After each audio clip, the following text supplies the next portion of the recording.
Well, good morning, everybody. Thank you for being here. I want to welcome you to the Shoreline Church service here at 10 a.m.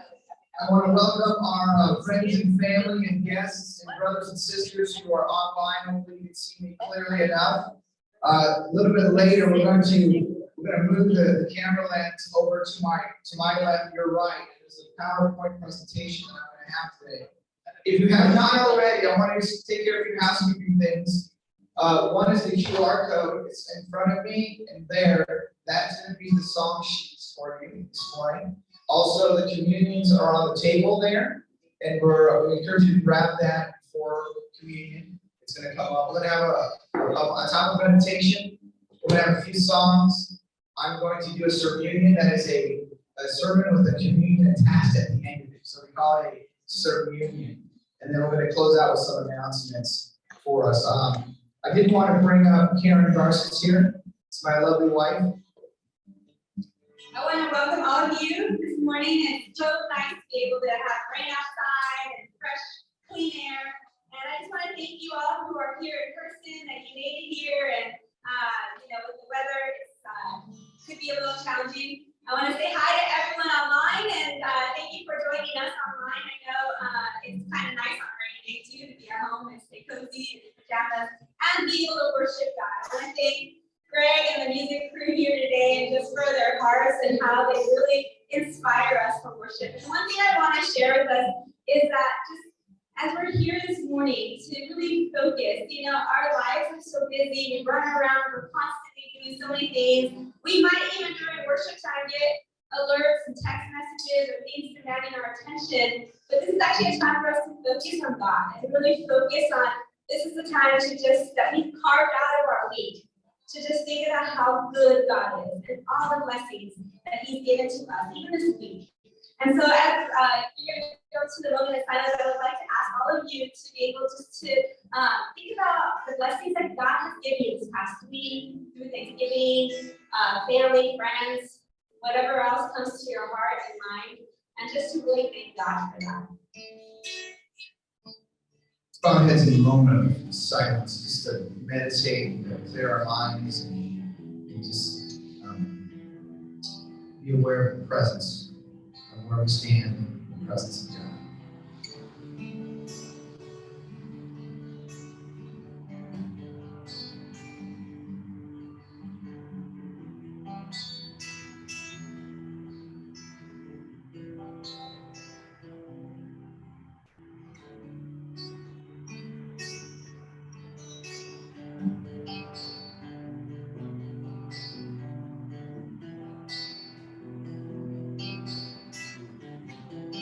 God, as we enter the Advent season of the remembrance of the arrival of Jesus and His birth, we are just blown away by your love for us, that you're willing to rescue us.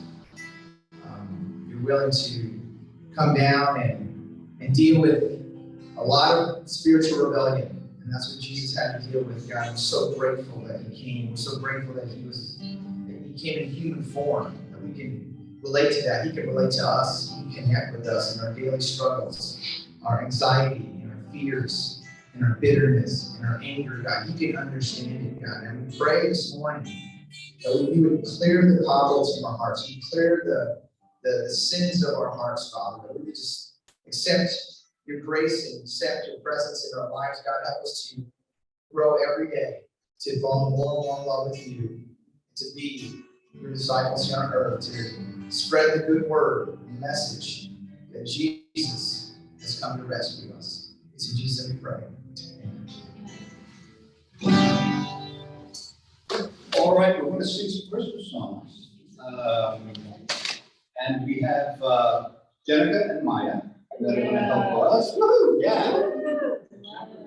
They sound great. So we have the songs. Sing along at home, sing along here. And let's see, it's going to go something like this. Let's start in the world. Joy to the world, the Lord is come. Let earth receive her King. Let every heart be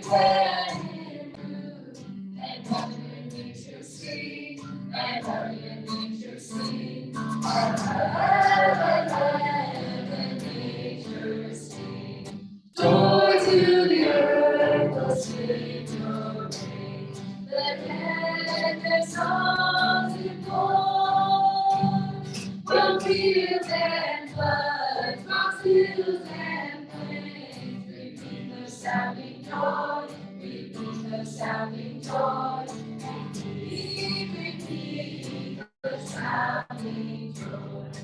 No more spirit sorrow, no thorns infest the ground. For those who make His blessings come, far as the curse is found, far as the curse is found, far as the curse is found. He rules the world with truth and grace, and makes the nations known the glory of His righteousness, and wonders of His love, and wonders of His love, and wonders of His love.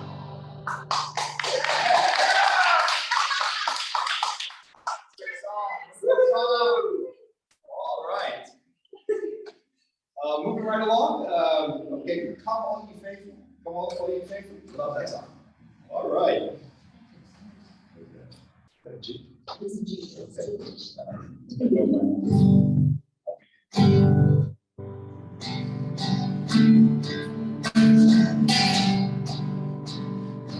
All ye faithful, joyful and triumphant, oh, come ye to Bethlehem.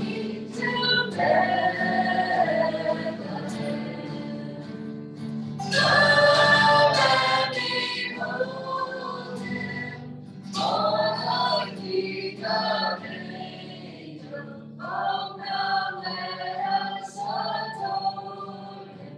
Oh, come let us adore Him. Oh, come let us adore Him. Christ the Lord. Sing choirs of angels, singing exaltation. Sing, all ye citizens of heaven. Glory to God, glory in the highest. Oh, come let us adore Him. Oh, come let us adore Him. Oh, come let us adore Him. Christ the Lord. Yes, Lord, we bring Thee, honor this morning. Jesus, to Thee our glory. I am the Father, now and blessed be. Oh, come let us adore Him. Oh, come let us adore Him. Oh, come let us adore Him, Christ the Lord. Whoa, great job. All right. This is okay. All right, thank you so much. Thank you, thank you, thank you, thank you.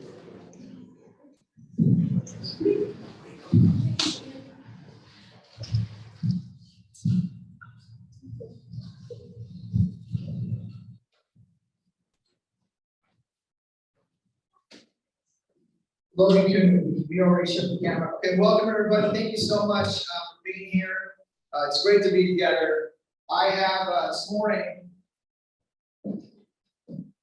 I have a welcome to the Advent season. The Advent means arrival.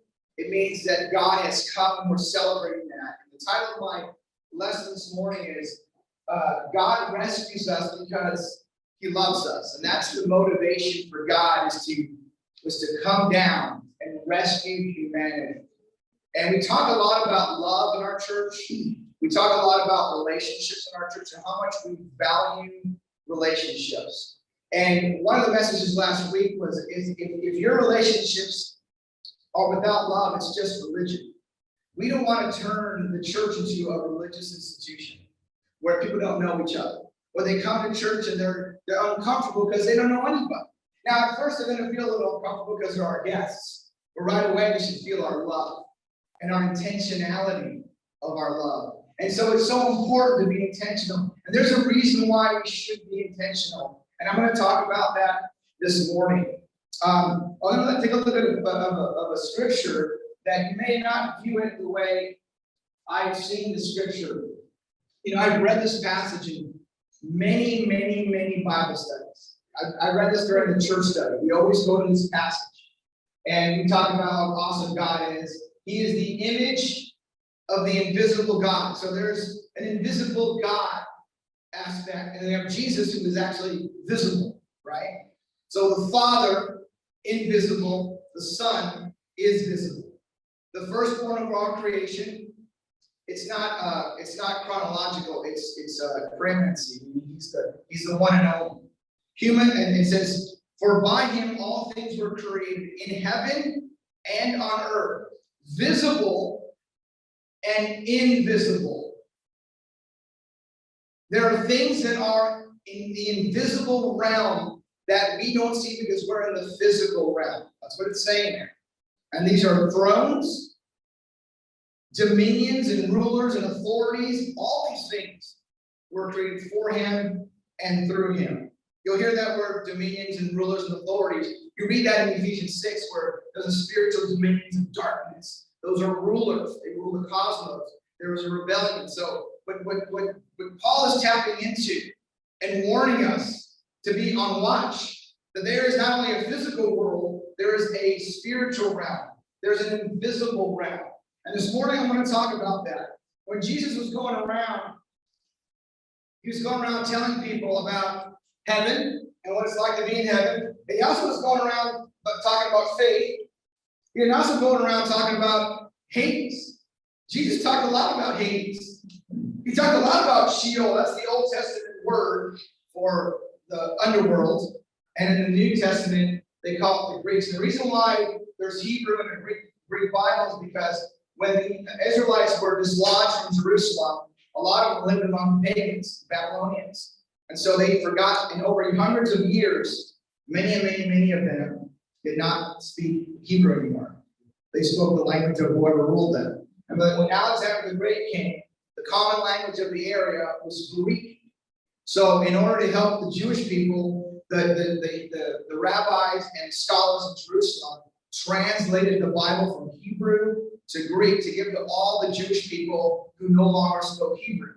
So in that translation, they took the word Sheol in the Old Testament Hebrew, and they used Hades in the New Testament. So I'm going to give you a little picture of it here. This is their worldview. It's not exactly accurate, but it gives you an idea of what the imagery is. They believe there was a firmament, and there's some flat earthers there today. I'm not sure if they're here, but they're there. And so you can see them on YouTube. They're flat earthers. There's a firmament.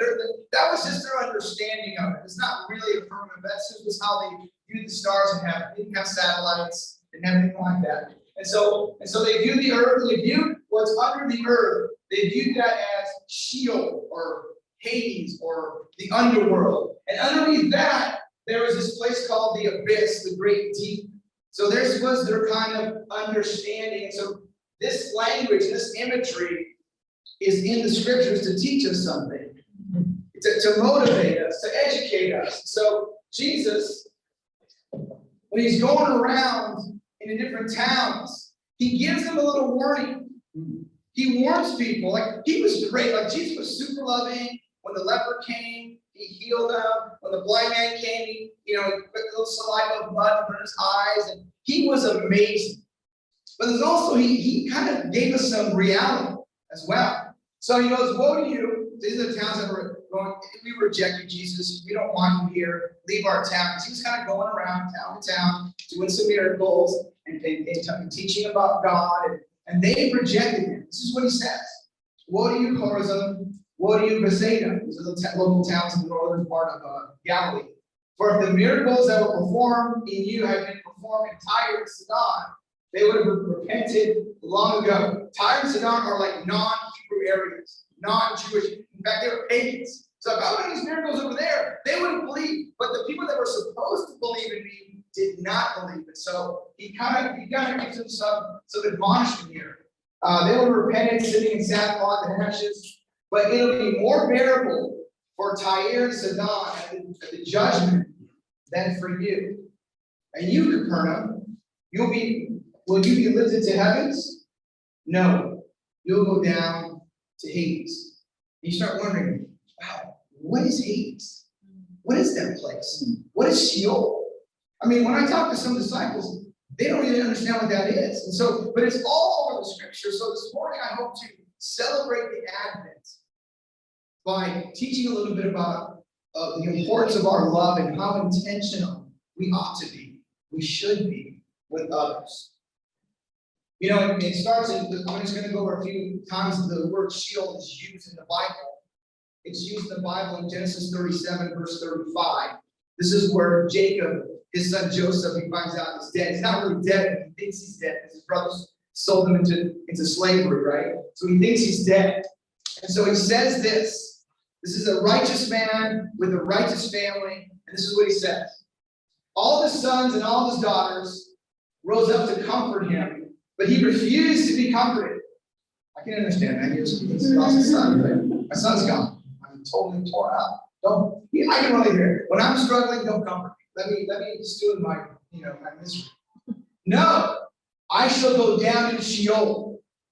I shall go down into this grave, this underworld. So my son, mourning, thus his father wept for him. There was this fear that you would be left down in Sheol. The hope was that God would rescue you when you're there.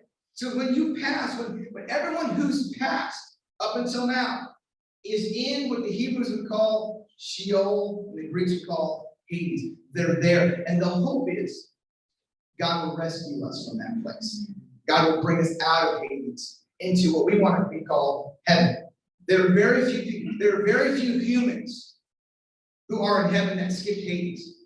Maybe you know who some of them are. One of them was Elijah. He didn't go down to Hades. He skipped it. Enoch was another one, right? So a few guys that, the guys like, yeah, come on in.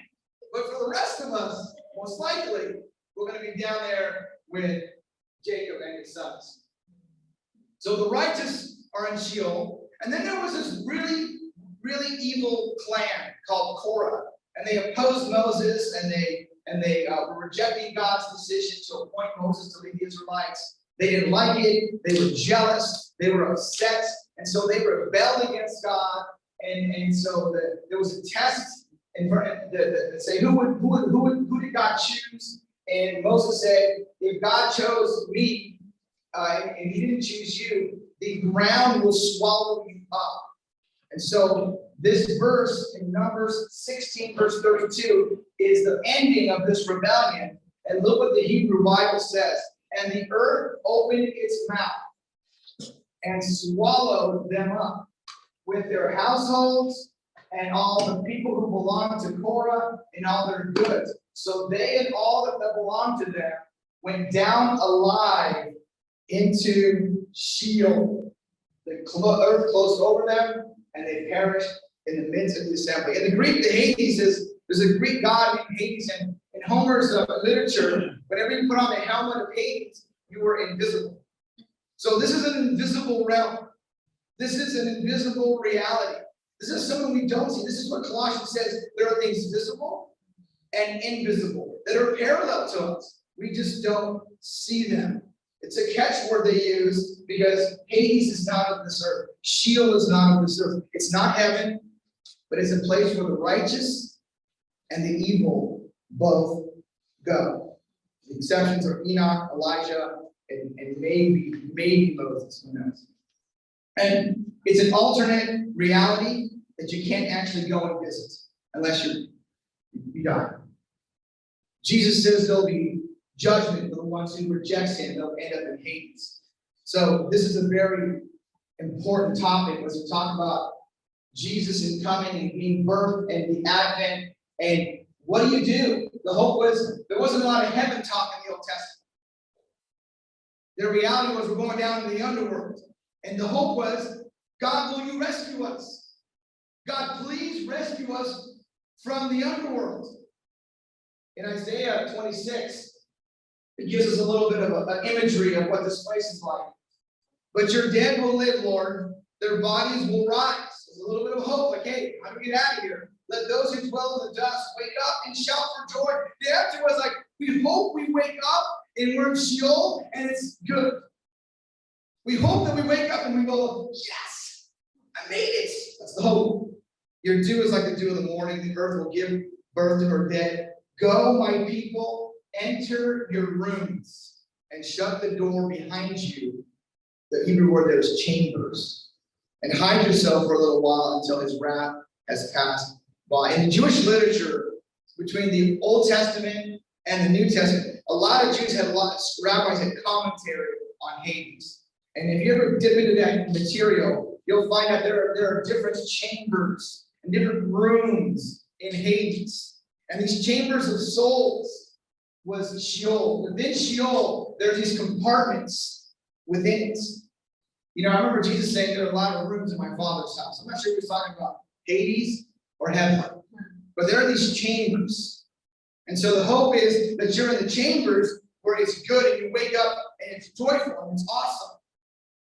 So the souls of the dead are pictured as dwelling rooms in the underworld, waiting for the general resurrection when the souls will be reunited with their bodies.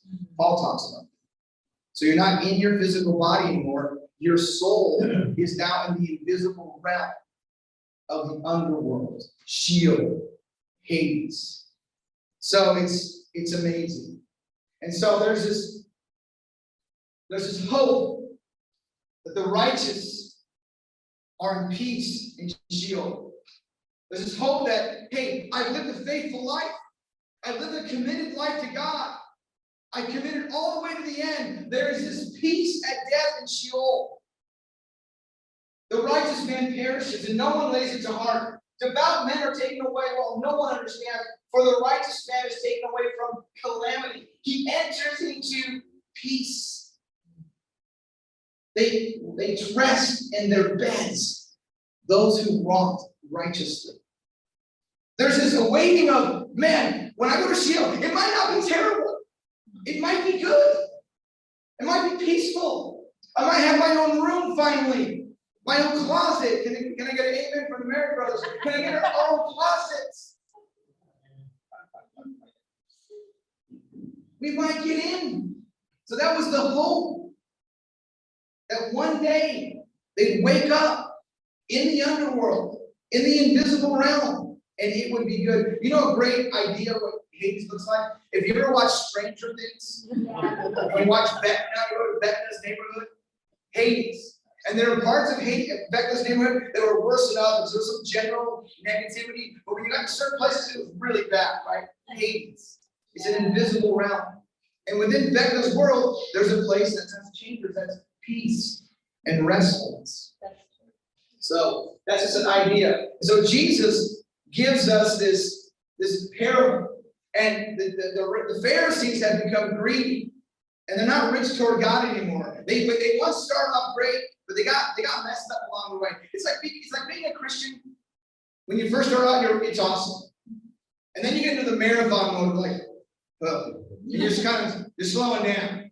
And you're slowing down. That's what happened to the Pharisees. They slowed down, and other things caught their attention. And what caught their attention was money and greed and manipulation. They kind of strayed away, and in their hearts, Jesus goes, I'm going to give you a parable about this. And he mentions Hades in this parable. That the souls of the bodies are separated. And so here is this parable. There was a rich man who was dressed in purple and fine linen and lived in luxury every day. Now, it's not us, but there was a guy there. And his gate was laid a beggar named Lazarus. Now, what's interesting, this is the only parable that Jesus ever taught where he uses someone's name. All the other parables of farmer, the birds, the sea, all this stuff. What's happening, Jesus? This one was super clear. And what the scholars believe that this was a real interaction that Jesus had with Lazarus, and he's just repeating the story. Because it's the only time he ever uses someone's name. Covered with sores, longing to eat from what fell from the rich man's table. Even the dogs came and licked his sores. Dogs still do that. The time came when the baker died, and the angels carried him to Abraham's side. The rich man also died and was buried in Hades. Now, some of your old versions might say hell. It's a mistranslation. The Greek does not use hell because there's nobody in hell. It's unoccupied. There's nobody there. Everyone's in Hades. Hell is after the final judgment comes. Then the devil, his angels, the authorities, all the evil goes there. Right now, there's no one there. Right? So you can't tell someone to go to hell because there's no, you can't get in. You just can't get in. You can't get in. Right? In Hades, where there is torment, he looked up and saw Abraham far away, by Lazarus by his side. Underworld compartments of the Old Testament talk of rooms and chambers. So there's a section of Hades that there's some torment going on. It's not a good situation. In verse 24, so he called to him, Father Abraham, have pity on me, and send Lazarus to dip the tip of his finger in water and cool my tongue because I'm in agony in this fire. It's a temporary, right? This is a temporary place as we know it now, standing in the New Testament. We know this is a temporary place of punishment. And he's talking to the Pharisees here. But Abraham replied, Son, remember that you in your lifetime, you received your good things while Lazarus received bad things. But now he is being comforted here. He's rejoicing and you're in agony. And besides all this, between us and you is a great chasm that has been set in place so that those who want to go from here to you cannot. And you cannot cross over from there to us. These chambers, the final destination when one passes away, it's irreversible. You cannot change it. There is no purgatory where you can say enough prayers or light enough candles for your lost loved ones and hope that they cannot switch sides. This is why your love has to be intentional. Because there's a lot at stake.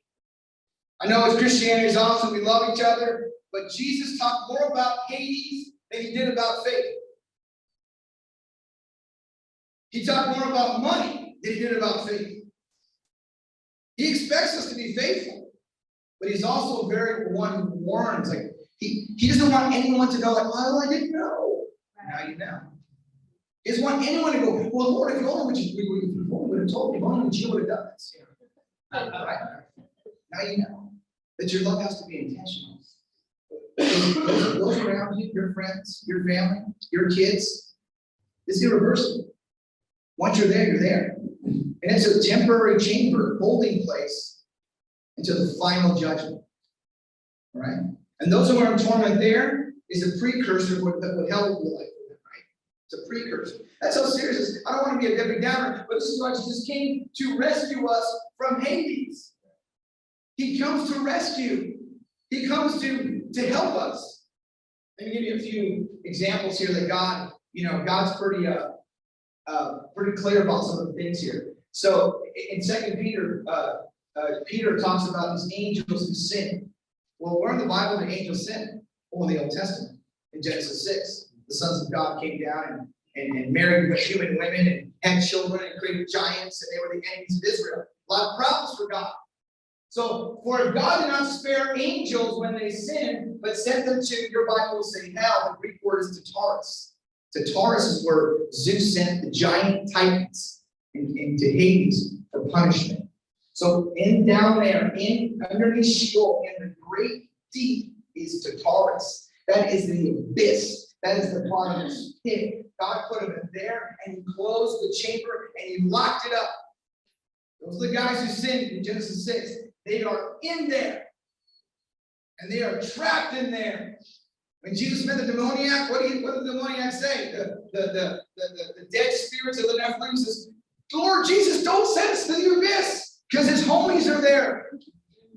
His parents are there. Don't send me to there, please. And so Jesus sends him into the pigs, and he drowns him for the second time. The first time was the flood. The second time was the pigs, right? Humor in the Bible. And so the great deep under Sheol, in another chamber, are the angels who sing, because they're not perfect. There's only one perfect being, and that is God. Angels aren't perfect. They're going to be held there in chains of darkness to be held for judgment. It did not spare the ancient world when he brought the flood on its ungodly people. Those sons of God, those angels, the catch-all term in the New Testament, they taught mankind to harm themselves, to kill themselves, to militarize themselves, to abuse themselves, because they hate humanity. That's why they got that punishment. It wasn't because they made giants. They depraved mankind to a point where God flooded the earth. Because that's how devious mankind had become because of their influence. Think about the influence that are still the powers of darkness today. Social media influence. All the things that are trying to get you to think a certain way. So there's this example there from 1 Peter. And then Jude, the brother of Jesus, he mentions them again. He goes, hey, the angels who did not keep their positions of authority, but abandoned their proper dwelling, they left heaven. And these he has kept in darkness, bound with an everlasting chains for judgment on the great day. And then he goes in a similar way, so Sodom and Gomorrah and the surrounding town gave themselves up to sexual immorality. That's the context. They came down and they took women and they had children that were giants. And they serve as an example of those who suffer punishment. If you ever look at ancient literature of Mexico and Egypt and the ancient Near East and the Amorites, in their literature, they build these pyramids. And you know who they say built the pyramids in their literature? Giants. Okay? So there's something around the world of all these pyramids in Mexico and Egypt and all these areas where they're massive. Their literature says the giants built those. We're like, where are the giants? Last night I was talking to a guy who's 6'6". I told him, you know something happens, I'm going to strike you down, brother. Because you were up there. You're a few inches short of the light, He's a great guy. He was talking about the Bible. He's awesome. So there's these consequences of this eternal great deep that God sends these rebellious spiritual beings into the underworld. And then you have this passage. This is a fully loaded passage. And when you read this passage, you're like, what in the world? I skipped to the baptism part. I don't know why you brought what happened there. Yeah. So let me tell you what happens. Jesus, when he's dead, where does he go? He goes down into Hades. He goes down into the deepest part of Hades. To those who disobeyed long ago. When? Oh, in the days of Noah. Who are that? Oh, those rebellious angels. He goes down into the abyss. Down there. And he proclaims. He made proclamation to the imprisoned spirits, to those who were disobedient long ago, when God waited patiently in the days of Noah, while the ark was being built. In the few people, 8 in all, were saved through water, and this water symbolizes baptism, and now saves you. Jesus, how does Peter know? Where does Peter get this information? Well, in the book of Enoch, Enoch is the one who talks to the spirits down there. And the spirits say, hey man, Enoch, can you go tell God we're super sorry? Can you get us out of here? So Enoch goes talks to God, God goes, no. And so Enoch goes back into the abyss and tells the spirits, sorry man, you're stuck. That's where Peter gets the story. He goes, Jesus goes down there and he tells them, you shouldn't have done that. I'm going to resurrect and I'm going to escape Hades, because death has no power over me. And it will not have any power over those who follow me. That's what Jesus said. I saw Satan fall from the sky. You know what that means? It means that anyone who follows Jesus, death has no hold over them. Hades won't be able to hold you, because God will rescue you. That's the language he uses. That's so encouraging. I'm so glad Jesus came, right? It's Christmas. It's Christmas. Love Christmas. What's the relationship between Sheol and God? Well, God says, look, the realm of the dead is naked before me. I will swallow it up. It will not exist after the last judgment. He'll swallow Hades up. Over. Because those who are the righteous will go to heaven. And those who are the ones who are not unrighteous, they're going to get pushed right into the lake of fire, right into the Gehenna, right over that. That's not good. So he goes, don't worry, I have complete control of what goes on down there. And this is why this song, if you recognize this song, if you read your Bible enough, you will recognize this song. If you read your Bible enough. Therefore my heart is glad and my tongue rejoices. My body also will rest secure, because you will not abandon me to the realm of the dead, nor will you let your faithful one or holy one see decay. Who used that song? In Acts chapter 2, Peter gives his first sermon to explain to the Jews that Jesus rose from the dead, and he quotes that song because death cannot keep its hold on Jesus. Now, our hope is that we will not be abandoned in the realm of the dead.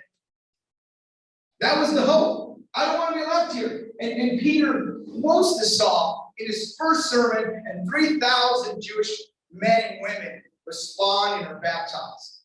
Amazing. Because they understand, they get it. They get when I'm dead, when I'm older, or when I'm young, or something happens to me tragically, that's where people go. That's where they end up. They end up in Sheol or Hades. This is Hosea chapter 13. I will deliver this people from the power of the grave. It's God talking. I will redeem them from death. Where, O death, are your plague? Where, O grave, is your destruction? Paul quotes that in 1 Corinthians 15 when he talks about the resurrection. Where is your sting, O death? Because God will rescue his faithful from the grave. He'll rescue you from Sheol. He'll rescue you from Hades. That's why it's so important that you stay committed to Jesus to the end. I know it's rough. I know you have bad seasons. I know sometimes your marriage is horrible. So is mine. I understand you fight with each other. I understand you get bitter with each other. I get all that. You get angry with each other. You're hurt by one another. We get that. But don't lose your commitment to Jesus. Don't ever lose it. I know the church is wonky and messed up half the time. Yes, I understand, because I lead the church, right? Don't you got to see the problems? I know, I see them. And I'm like, you know. But it's the church. It's the island of misfit disciples. Like, that's who we are sometimes. Misfit toys. That's us. That's us. Sometimes you feel like, is the church even going to make it? Yes. To stay faithful. Yes, stay devoted. Yes, stay committed. Yes to all these things. Because at the end, we can say, where, O death, is your sting? Where, O death, O grave, is your destruction? Because he'll deliver us. Isn't that awesome? That's why Jesus came. It's called Advent. It's called the arrival. That's the best. That's the best. Take this Amazon card back. I want Jesus, right? Right? First, we spend it, then take it, right? It's amazing present. It's an amazing gift. This is all in the scriptures. This is all here. This is why our love has to be intentional. I want you to make a list of people, and I don't know if you want to write it down, make a mental note, or put it in your little notes. I want you to make a list of people that are in your life that you intentionally love in the hopes of bringing them to Jesus. And one way you do that is by sharing your transformational experience with Jesus. When it's appropriate, it's not to read off, right? Have a little dinner, have a little time of fellowship, hang out a few times, I always know when I'm in someone's good graces when I start cursing. Oh, thanks, God. He doesn't think it's normal now, right? I'm in. Once they start cursing, I'm like, I'm in. We're friends, At first, it's always awkward, especially when they ask me what I do. minister, then they get really proper for a little while. So I got to hang out with extra, extra, extra. And then they start dropping the vulgar line. I'm like, yes, we are friends. Because I want him just to be himself. Because that's what I want to share my story. I want to share my transformation. So it takes time, but be intentional. So make a list because, I check it twice, right? And you want the naughty ones on there too, right? The naughty list, right? But you also want those who, that are faithful too. So it's a balance of, hey, there's a naughty list and there's a good list, right? So you want it both. You want to encourage the disciples and you want the naughty list. You want to encourage them, right? You're just doing both, right? You're just like Santa, right? We're doing both. Those around you, your friends, your family. I went to a party last night with my neighbor at a tamale party. We were there eating tamales and drinking different spirits and having a good time. And it was great. And we're fellowshipping. And, and it's just awesome to meet people because I'm like, I'm looking for a relationship. I'm looking to create my list because I want to invest time into them. I want to invest my life into them. That's why if we don't do that, without love, it's just religion. We want to be that. We want to be these people. We want to be the people of God. So I hope this encourages you in the Advent season, to kick off the Christmas season, is that Jesus comes and we sang some great songs. We're also going to take communion right now. And I want you to think about your relationship with God. I want you to think about that in the realm that's invisible. Okay, let's bow our heads and pray. God, thank you so much for just this opportunity to reflect on you and the words of Jesus and the reality of the Bible. It's a great, amazing story of the Bible. Thank you so much for coming. Thank you so much for rescuing us from the realm of the dead, Father. We're so looking forward to waking up and shouting for joy, God. Be happy that we died faithful to you. We committed our life to you, God. We're so thankful for this time. Thank you for the sacrifice of the amazing and the one and only Jesus to die on the cross, but also just be born and live with us as humans and then raise from the dead. Thank you so much. In Jesus' name we pray. Amen.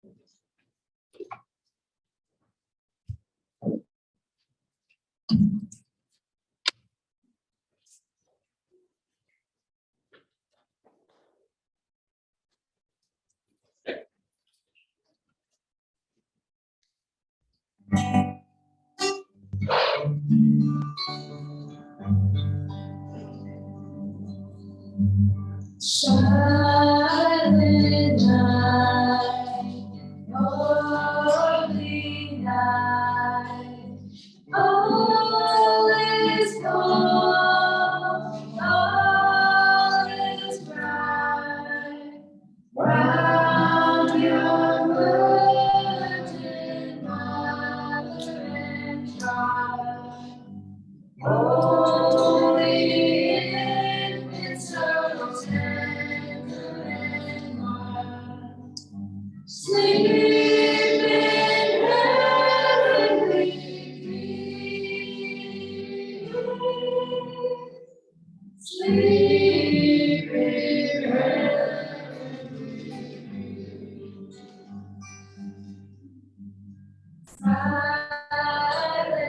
night, holy night, shepherds pray at the side, glory streams from heaven above. Heavenly hosts sing hallelujah. Christ the Savior is born.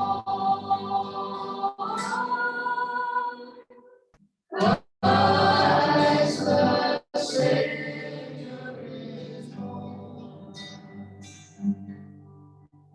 Silent night.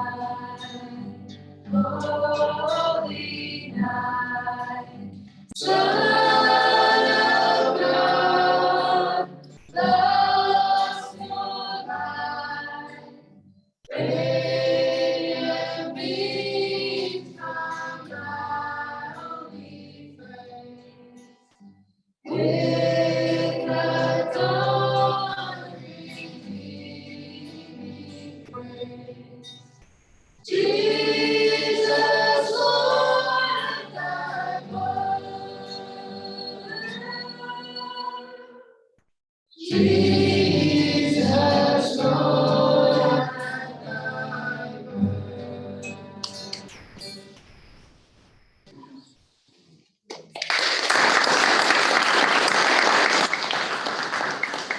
Hey, you guys did an amazing job. I'm glad you're here. It's not you that I'm here to do a quick response lesson. I really enjoyed this lesson because I think it's easy to forget the stakes in which the game we're playing. And so what was coming to my mind is a question that somebody asked me recently that I thought was really cool was, what's the scariest place for you to share your faith? And so I thought about it for a second. At first, I thought it would be like with strangers, right? Because strangers, it can be kind of scary. You know, I've never met you. Hey, I'm going to talk to you about God. But as I thought about it more and more, I realized the scariest place for me to share my faith is with my family. Because I'm scared of the response. And when I found this with a stranger, if they say no, I'm like, okay, I can go my own way. I never have to have that interaction again. But if it goes wrong with my family, I have to see them for the rest of my life. And so sometimes I can avoid that. I can be afraid of that because I'm like, I don't know how to respond. I don't want to deal with that. That's a big can of worms. I'll deal with it in a place where it's no stakes. And I kind of let it go absent-mindedly. And I was talking with another brother one time, and he was saying, well, sometimes I'm just waiting for the perfect opportunity. Like, when is it going to come up naturally and it flows into it? But as I thought about it more and more, as I've been watching the series The Chosen. It's really cool. It's about like Jesus and his experience.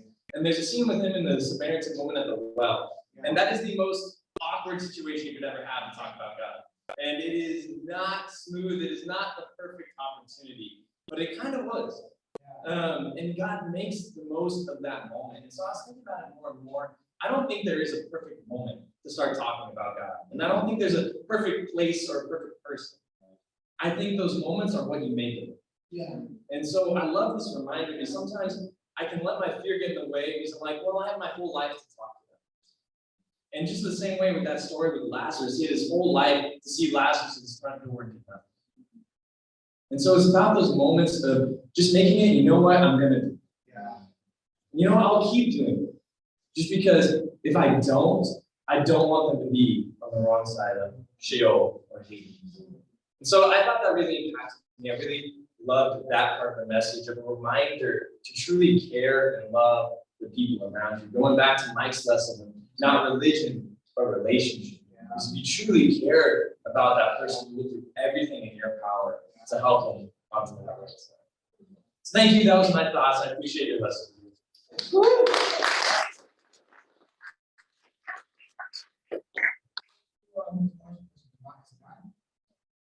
Thank you for saying that. That was awesome. Thanks, Greg, for tying it right in. I want to talk about our commitment to our giving, our commitment to generosity, our commitment to supporting the church. Like most of your funds, it goes to our infrastructure. It hires me and Cameron, and we have obviously Logan and Isabel and Jenica, and we'll hire more people part-time or full-time. We want the church to have infrastructure so we can grow. Right? So it grows abundantly, it grows awesomely. So your giving is important. It means a lot to God. It means a lot for the Shoreline Church. It gives us a church, and that's what we want. Let's pray for that. God, thank you so much for the opportunity to give, whether it's on our website or through our texting app. However we give, God, it's just awesome. We're just so grateful for the generosity of the disciples. We're thankful for just the fruits that come in, God, so we can really make the most of our church, God. We can really make the most of expounding your gospel and helping more and more people know Jesus, Father. We're so grateful for this time. It's in Jesus' name we pray. Amen. Well, I have a few announcements. I don't know if you noticed, but we are going to be starting worship service at 10 a.m. Since we're inside the building, we're going to start right on time. So that way it gives everybody a chance to fellowship and all that. And it's so amazing being inside a building to hear the worship. It just sounds so, you can feel it without the distractions sometimes. I love the part that it's nice to not have the distractions. Focus on just worshiping God here. The other thing I wanted to mention, I don't know if you looked at the calendar in December, but Christmas Day lands on Sunday. New Year's Day lands on Sunday. So what we're going to do is we're not going to have worship service in person on those days. So if you can write in your calendar, it's just going to be, we'll send it to you. It'll be pre-recorded on YouTube, And so anytime that weekend, you can watch it for the weekend, Christmas weekend, as well as for New Year's Eve. So we want to make sure that you guys enjoy your family and things like that. And we also have time to worship. And you can even share it with your family. You know, we leave with like, hey, here's our worship service. So I just wanted to let you know we won't be here if you come on the 25th or you come on the 1st. We won't be in this building. It'll be locked up. Okay, thank you so much.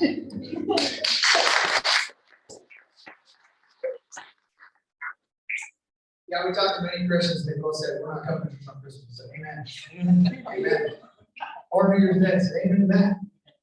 You know, so it's good. Thank you for your input on that. We get a lot of input from you guys on how we go forward. Whether we're going to be here in March, you guys will give us feedback. So someone wants to stay, hang our hats, great. I don't care if we're outside or inside, doesn't matter to me. You got a park right there, it's awesome. But make that list, check it twice, right? Make that list, and let's love people intentionally. Amen. That concludes our service. Thank you, brothers and sisters, for being online. There's a lot of you online. Thank you so much for tuning in to this service that we can give to you.